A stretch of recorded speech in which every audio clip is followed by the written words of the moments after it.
Donald Trump can't stop talking about crime, which is ironic, given all the investigations and scandals surrounding him.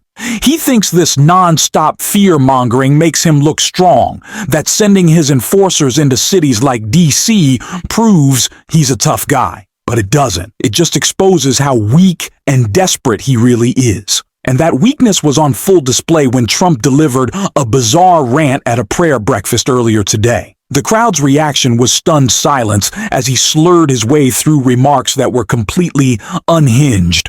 We're going to break that down in a moment. But first, if you're enjoying the channel, make sure to hit that like button, subscribe if you haven't already, and help us keep bringing you these stories. Now, let's start with how Trump kicked off his latest attacks on Washington, D.C.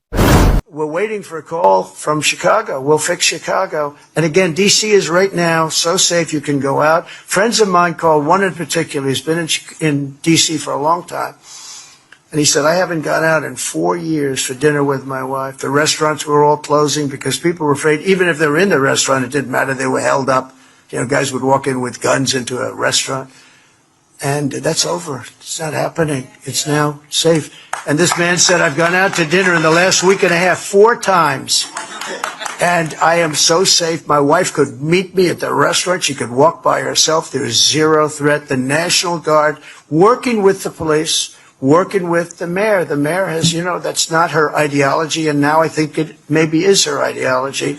She's taking a lot of heat, too, from the radical left. You know, they don't like that she's allowing it. But look, she's going to either allow it or we'll just do it because, you know, it's just, but she understands that.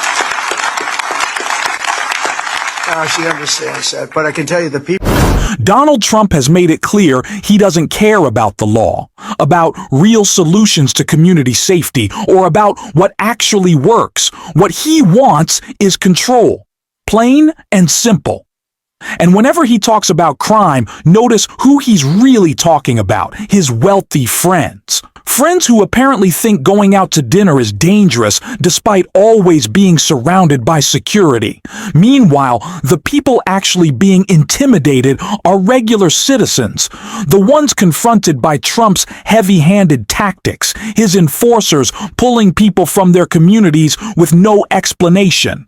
That's the reality. Trump is obsessed with how the billionaire class feels, and it just proves how out of touch he really is. And that disconnect was on full display when, before his bizarre prayer breakfast moment, he launched into yet another rant, this time pushing openly transphobic rhetoric. Men playing in women's sports. So you're up 15 years ago, I guess, probably 10 years ago, but 15 years ago, and somebody said, we will not allow men to play in women's sports. People would look at the person and say, what's he talking? Is he crazy? It happened. And not only that, the Democrats don't want to give it up. I watched a congressman fighting like crazy this weekend for men having the right to play in women's sports. And they don't understand. But I don't want to really fight them on that. I tell all the Republicans, let them go. Let them go. Just bring it up about a week before the election. Because you don't want to talk them out of it. They say it's an 80-20 issue. I say, Dan, it's a 97-3 issue. Okay? And transgender's about the same. It's crazy. It's sort of a crazy thing. It's a world gone wrong. Just a world gone wrong. And I made the official policy of the United States government that there are only 2 genders. You're going to hate this. Male and female. You're going to hate it. No one spends more time talking about transgender people than Republicans do. They fixate on a community that makes up less than 1% of the population, while ignoring the real issues facing Americans every day. If you're truly worried about such a small group, maybe your focus should be on the billionaire class, the ones profiting while Trump wrecks our economy. We've all seen the heartbreaking videos of farmers literally praying for tariffs to end because Trump's policies have devastated their livelihoods.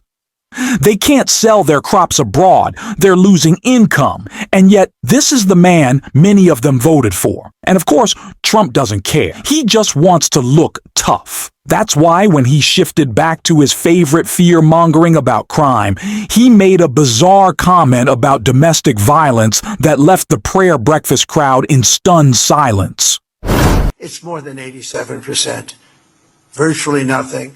And much lesser things that take place in the home they call crime. You know, they'll do anything they can to find something. If a man has a little fight with the wife, they say this was a crime, see? So now I can't claim 100%. But we are a safe city. You can walk to a restaurant, you can walk to the White House if you work there, you can walk to the Capitol. And even the Democrats, I can't believe it, but they don't want to admit it, but I can't believe it. We could do the same thing in Chicago, New York, Los Angeles. We did it. We saved Los Angeles. I don't know if that was a slip of the tongue or just Trump once again struggling to communicate his thoughts. But saying something that could be interpreted as minimizing domestic violence, that's beyond disturbing. And it fits a larger pattern. This is who he is, and it's gross. What makes it even worse is that he said this at a faith event while talking about the Bible and kindness. Honestly, it's the perfect snapshot of MAGA hypocrisy. And it's not just him. Take Sarah Huckabee Sanders, for example. Today, she held an event under a tent to stay dry, but made high school cheerleaders stand in the rain behind her as props. It reminded me of that photo when she rolled back protections against child labor exploitation. Kids standing there looking miserable while politicians celebrated. This is MAGA in a nutshell. Endless hypocrisy. And Trump's hypocrisy on free speech was made even clearer in this moment right here. See, if I did the Museum of the Bible, it wouldn't be as successful, but I'd be sitting right here. No, I'd be sitting up here. You've done a great job. Everybody's talking about it. I got a little involved with museums, you know, because I had a little problem with the Smithsonian. We like a little more positivity. It was all about all the bad things in our country. I said, what about the good things we've done? So I got a little involved. With that. And they're making, honestly, they're making changes. You know, they were also told what to do by people that came before me, in all fairness. But they're making changes. Big changes are being made at the Smithsonian. But I just wanted Trump is trying to frame his takeover of the Smithsonian and his attempts to limit speech critical of him as just focusing on the happy times. But let's be real. This is the same person who constantly says Chicago is burning, LA is a disaster, and New York City is collapsing. MAGA politicians love to trash America's biggest, most influential cities, San Francisco, LA, New York.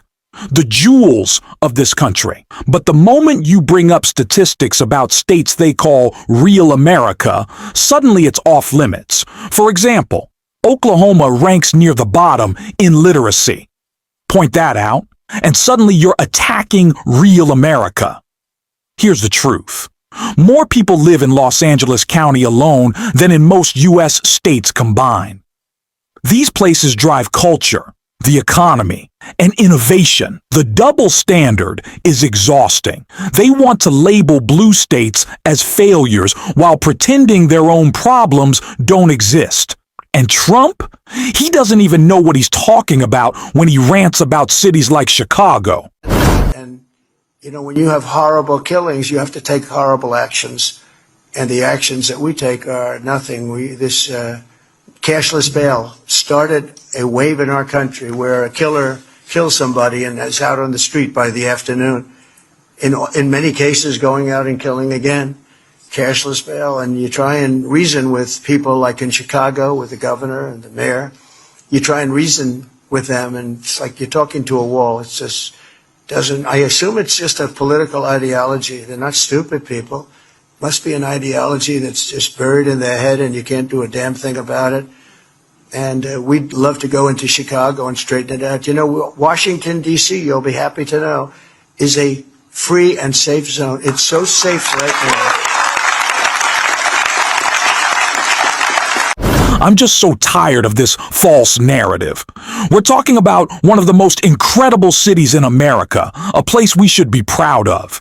Yet Donald Trump constantly attacks it. And let's be clear. This isn't about policy, safety, or long-term solutions. He's not offering ideas to strengthen communities or tackle crime. Trump doesn't care about real outcomes. He only cares about appearances and how he looks in the headlines. But the problem for him is leaders like Governor J.B. Pritzker aren't letting it slide. They're calling him out directly, and it makes Trump look weaker every time. We've already seen it. L.A., they did do it in L.A. exactly that way, but that wasn't new to anybody, at least, again, if you look throughout history. And, of course, Washington, D.C., where I know the president and Congress has control of the federal district, so they can do whatever they want, but it is illegal. What they're suggesting that they're going to do is illegal, and we're ready to go to court when they kind of trip the wire, so to speak, and there's been an incident that allows us to do that as soon as we can.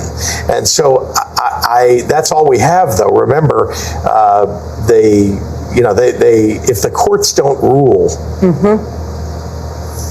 in favor of posse comitatus, that's an act that prevents, supposedly, the federal government from sending troops into a state to do law enforcement. If they don't enforce that or understand that what Trump is doing is unconstitutional, then we're then at the whims of a fighting force that they're planning to send here. Remember, the people that they're talking about sending in, these military troops, are trained for war. They're not trained for, crowd control. They're not trained to fight crime. They're not trained to arrest people the way that local police are, that local and civilian law enforcement are trained to do those things. And so that's why I've said, look, if Donald Trump wants to help us as we're fighting crime, by the way, we've done a terrific job on the ground here. The last 4 years, we've seen homicides drop in half. We've seen virtually every measure of violent crime drop by double digits. If they want to help us to continue that trend, why not help us with providing ATF, right? The people who can help us interdict firearms that are coming from every state around us has weak or no limitations on firearms. And indeed, more than half of the guns that are used in the state of Illinois come from states around us, not from our state. So why don't you help us with ATF agents who already work with us on the ground, but we could use more. FBI, DEA, we're fighting gangs, we're fighting drugs. That happens in every major city. If you want to help us fight crime, send us civilian law enforcement. Democrats shouldn't shy away from the topic of crime. They should lean into it. This is an issue we need to talk about openly, because the truth is, our policies actually make communities safer. We can show people why real solutions work instead of letting Republicans control the conversation with fear tactics. And we're going to keep having these conversations right here. If you'd like to support the show, don't forget to hit that subscribe button, give this video a like, and if you made it all the way to the end, drop a blue heart in the comments. And until next time, I will see you soon.